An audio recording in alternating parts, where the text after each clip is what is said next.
Au sommaire du JT du RSNA, comment réaliser une biopsie fiable en 2 minutes? C'est possible grâce à une toute nouvelle technologie d'imagerie développée par LLTech, une société française. Comment utiliser l'IRM 4D pour comparer 2 techniques opératoires? La minute de Thibaut Jacques, notre envoyé spécial en conférence. Et enfin, le débat, intelligence artificielle, enseignement, nos invités en parlent. La Médicale vous présente le journal du RSNA. LLTech, retenez bien ce nom, regardez ces images, c'est une nouveauté absolue. Alors Bertrand de Poly, en quoi c'est une nouveauté absolue? Alors LLTech est la première société qui permet d'apporter la radiologie à l'échelle cellulaire, directement au lit du patient. À partir d'une biopsie fraîche, en 2 minutes, on va scanner la biopsie avec une technique dite de tomographie optique et on va montrer à la fois l'architecture mais aussi les cellules et types de cellules. C'est vraiment en 2 minutes sans besoin d'aucun colorant. Donc on donne l'information temps réel aux radiologistes. Et ça crée des images que vous voyez ici à l'écran. Donc par exemple ici c'est une image de... Alors ça passe mais c'est du cancer du sein.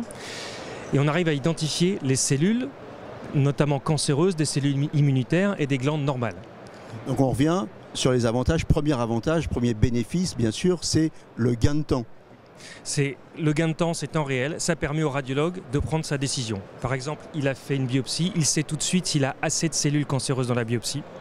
Deuxième bénéfice, le gain d'argent. On n'a pas à refaire des biopsies, c'est ça? C'est exactement ça. Si je prends le cas, par exemple, des biopsies de poumons, il y a un grand besoin aujourd'hui avec la médecine personnalisée de s'assurer qu'il y ait assez de cellules tumorales dans la biopsie. Le problème, c'est qu'il y a 20 à 30% de biopsies qui n'ont pas assez de cellules tumorales vivantes. Il faut rappeler le patient pour refaire toute la procédure. Un exemple aux États-Unis, c'est 4 000 $ la biopsie de poumon. Ça fait très cher de rappeler le patient. Troisième bénéfice, il n'y a pas de colorant. Exactement. Il n'y a aucun colorant. C'est uniquement de la lumière, ce qui fait que la biopsie est intégralement préservée pour tous les examens futurs.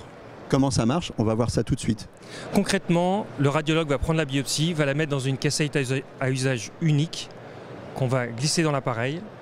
Il suffit de pousser et l'appareil fait le reste. C'est-à-dire qu'en utilisant la lumière, ça va scanner et créer des images. Par exemple, ici, on parlait de biopsie de poumon. Vous avez une biopsie de poumon. Tous les ronds verts sont des cellules cancéreuses et les points jaunes sont des cellules immunitaires. Ce que vous repérez, en fait, c'est l'activité des cellules. C'est ça, pour les différencier?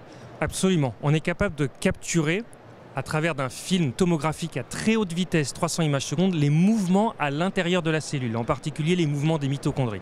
Et ça, c'est absolument unique au monde. Voilà, donc une vraie innovation française à pas rater. On rappelle le site internet de la société? lltech.fr ou lltechimaging.com. Merci. Merci. Valentina Silvestri, vous intervenez demain au RSNA et vous avez utilisé l'IRM flux 4D pour évaluer 2 techniques opératoires. Alors en premier, on rappelle ce que c'est que l'IRM flux 4D. Oui, effectivement, il s'agit d'une séquence d'IRM, comme on a dit, qui permet une évaluation hémodynamique du flux dans différents disques vasculaires et en particulier ce qu'on a appliqué d'un point de vue clinique dans notre étude, c'est l'évaluation de l'aorte dans un contexte post-opératoire. Alors l'étude justement? L'étude justement consiste dans la comparaison de 2 groupes de patients qui ont effectué une substitution prothétique de l'aorte ascendante par prothèse tubulaire. Le premier groupe a été opéré avec la technique classique, celle qu'on connaît avec le nom de Tyrone-David. Le deuxième groupe, il a eu une substitution avec une technique simplifiée qui a été mise à point dans notre institution par le docteur Modine et qui consiste à une simplification de la technique classique. Et le but justement c'était de démontrer qu'il n'y avait pas de différence en termes de hémodynamique dans les 2 groupes de patients. Et le flux 4D, ça nous permet d'évaluer des paramètres précis, surtout le washear stress et évidemment aussi le profil du flux qui peut être laminaire, hélicoïdal ou turbulent. Et les 2 groupes n'ont pas montré des différences en termes d'hémodynamique avec cette séquence. Vous étiez obligé d'utiliser l'IRM pour ça, ou alors vous auriez pu utiliser une échographie ou... On aurait pu utiliser une échographie, mais il y a des paramètres. D'ailleurs, ça a été aussi effectué une échographie chez tous les patients qu'on a eu dans l'étude, mais l'IRM permet l'évaluation d'un paramètre très important, ce qui est le stress à la paroi, justement le Worsley stress, qui n'est pas évaluable différemment. D'autres applications éventuelles? Toutes les applications, toutes les pathologies vasculaires peuvent bénéficier de cette séquence. On l'utilise beaucoup aussi dans l'évaluation des cardiopathies congénitales complexes. Et du coup, toutes les pathologies vasculaires peuvent bénéficier d'une évaluation par flux 4D. Et maintenant, c'est la minute de Thibaut Jacques. Alors quelque chose de très intéressant sur ce RSNA, c'est l'existence d'un stand NVIDIA. NVIDIA, c'est des concepteurs de cartes graphiques qui sont très avancés dans la question du deep learning. Et ce qui change un peu de ce qu'on a pu voir dans d'autres congrès, c'est que cette fois, on peut nous-mêmes programmer et avec notre ordinateur personnel, accéder à du code et être encadré par des ingénieurs pour des petites applications type travaux pratiques. Il faut avoir quelques petites bases de codage, mais pas grand-chose. Et grâce à 5 ou 6 sessions, on arrive finalement à faire des tâches simples, comme de la classification d'images, de la segmentation d'images assez simple. Donc évidemment, on est très loin des applications poussées auxquelles on doit arriver en deep learning et auxquelles les data scientists arrivent. Mais ça permet déjà de prendre conscience de ce qu'il faut faire, de ce qui doit être fait et des outils dont on dispose pour le faire. Alors autour de moi, Jean-Philippe Masson, président de la FNMR, Thibaut Jacques, notre reporter conférence, et Dominique Nguyen, radiologue. Alors messieurs, les principales tendances du salon, intelligence artificielle bien sûr? Bien sûr, intelligence artificielle partout, pour tout le monde, et intelligence artificielle pour la France, puisque la France lance son outil qui fait rêver, puisque ça s'appelle Dream France Intelligence Artificielle. C'est un outil un écosystème plus exactement, qui pourra permettre de créer plusieurs modules d'intelligence artificielle en fonction des demandes de la profession radiologique française.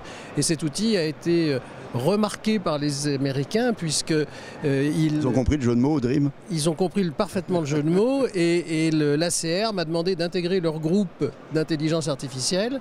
En tant qu'étranger, je suis le seul d'ailleurs, parce que notre concept est unique au monde. Donc intelligence artificielle, on reste dans la course. On est plus que dans la course. Je crois qu'on est actuellement en tête, on vire en tête. Une autre tendance, Thibaut? Globalement, la pédagogie, l'enseignement, c'est vrai qu'on est habitué à voir des sessions au JFR qui se développent cette thématique, mais là il y a eu toute une session ce matin au RSNA sur comment bien enseigner aux internes et comment bien enseigner aux étudiants en médecine. Et c'est vrai qu'en fait de plus en plus on se rend compte que la question des relations humaines entre enseignants et enseignés et l'utilisation de techniques d'enseignement particulières qui sont potentiellement très différentes de celles qu'on connaissait auparavant, beaucoup plus empathiques, avec beaucoup plus de feedback. C'est des choses qui ont été très bien exposées ce matin avec une session très pertinente avec des enseignants de grande qualité américains, mais à n'en pas douter en France. Américains, mais de qualité. Voilà, non mais à ne pas douter en France, on en pourra avoir des amis. Non mais c'était vraiment très bien, c'était vraiment très très bien. Et il y a aussi des sessions de management bien sûr pour chefs de service, etc. Mais aussi des managements pour nous qui sommes fellows ou jeunes chefs de clinique, avec finalement comment est-ce qu'on manage des équipes d'internes, parce que quand on passe de l'autre côté de la barrière, on a tendance parfois à faire un peu trop de choses machinales et sur le ressenti de nous, ce que nous on a, et parfois il y a des choses qu'on peut faire mieux. Voilà. Alors Dominique aussi, il y a un nouveau venu qui arrive, mais alors en force. Alors l'apparition d'une marque chinoise que nous on ne connaissait pas, United Imagine, avec un stand grandiose et surtout une gamme de produits incroyables. Ils sont présents sur tous les secteurs: scanner, IRM, PET scan, radiologie conventionnelle, une gamme absolument complète. C'est la mondialisation. Ce sont des appareils qui, pour le moment, ne seront pas commercialisés en Europe, essentiellement en Afrique, en Asie et avec une implantation américaine, d'où leur présence au RSNA. Alors, l'intelligence artificielle, pour y revenir, c'est vraiment le mot magique, on voit ça sur tous les stands. Est-ce qu'il y a déjà des applications ultra concrètes ? Alors oui, il y a déjà des applications ultra concrètes. De toute façon, l'intelligence artificielle existe depuis un certain temps. Les premiers outils d'aide au diagnostic qu'on appelle communément les CAD, c'est de l'intelligence artificielle, c'est de l'embryon d'intelligence artificielle. Il appartient maintenant d'utiliser les données que nous avons, nous, dans nos cabinets, dans nos services d'imagerie en France, pour les proposer aux industriels pour qu'ils puissent construire des vrais outils. Et je rejoins ce que disait Thibaut Jacques, des outils aussi d'enseignement initial, pour les internes, les chefs, mais aussi de la formation continue pour les radiologues, parce que les radiologues, notamment en ce qui concerne l'intelligence artificielle, ils vont avoir tout à redécouvrir. On a vu qu'il y avait de plus en plus d'informations. On a vu notamment, Dominique, une tendance qui était l'évolution du PACS en genre de data hub. Un petit mot là-dessus ? Oui, essayer de regrouper toutes les données du patient, que ce soit l'examen clinique, la radiologie bien évidemment au centre de ce dossier, mais également de la biologie, de l'histologie, des antécédents biopsiques, regrouper aussi de la génétique, les antécédents du patient, les facteurs de risque. C'est essayer de faire un dossier informatique personnalisé tel qu'on l'avait imaginé il y a plusieurs années. Pourquoi on fait tout ça ? Ça va servir à quoi ? Au final, le but, c'est améliorer la qualité des soins et la pertinence de ce qu'on va faire. Les patients globalement vont bénéficier une fois que tous les systèmes seront plus affinés que ce qu'ils ne sont aujourd'hui, mais la prise en charge des patients, elle ne pourra être qu'améliorée par l'augmentation de nos performances. Je pense qu'on est déjà bon dans ce qu'on fait, mais on peut toujours être meilleur. Et le radiologue augmenté, c'est un peu comme ça qu'on peut voir les choses, avec demain peut-être un workflow plus optimisé, avec des aides de diagnostic, tout ça dans le but d'améliorer le soin du patient. Ça, c'est... On va finir là-dessus. Alors, le radiologue augmenté. C'est ça le futur du radiologue. Vous n'êtes pas augmenté aujourd'hui, Jean-Philippe? Non, le radiologue, il est déjà très bon en France. Déjà très augmenté. Il est déjà très bien en France. Et je crois que tout ce qu'on peut espérer, c'est qu'effectivement, ça s'ouvre sur d'autres domaines. D'ailleurs, l'outil d'intelligence artificielle, l'écosystème qu'on veut monter, il n'a pas vocation à être radiologico-radiologue. Il a vocation à s'ouvrir sur les autres spécialités, notamment celles qui font de l'image. Et ensuite, comme le dit Dominique, s'ouvrir sur l'histologie, l'anapath et effectivement à terme sur la génomique, de façon à pouvoir créer un véritable parcours de soins de la prise en charge du patient depuis le dépistage jusqu'au suivi du traitement et avec son génome pouvoir dépister des sujets vraiment à risque. Si je comprends bien, le radiologue de demain, il va être au centre en fait des médecins, au centre de beaucoup de choses. C'est comme ça que vous le voyez, c'est comme ça que vous le souhaitez? Alors le radiologue de demain, c'est déjà le radiologue d'aujourd'hui qui est absolument au centre de la démarche diagnostique. Il n'y a plus un seul diagnostic médical qui soit fait sans radiologie, sans biologie non plus d'ailleurs, mais la radiologie est réellement au centre. Ce que va être le radiologue de demain en plus, c'est qu'il aura certainement un rôle d'orientateur du patient. Grâce à l'intelligence artificielle, on aura plus de temps pour prendre en charge nos patients et les diriger sur le meilleur correspondant, spécialiste ou non d'ailleurs. Merci à ce premier panel. On se retrouve très bientôt pour commenter à nouveau les tendances du RSNA. Merci à tous. La Médicale vous a présenté le journal du RSNA.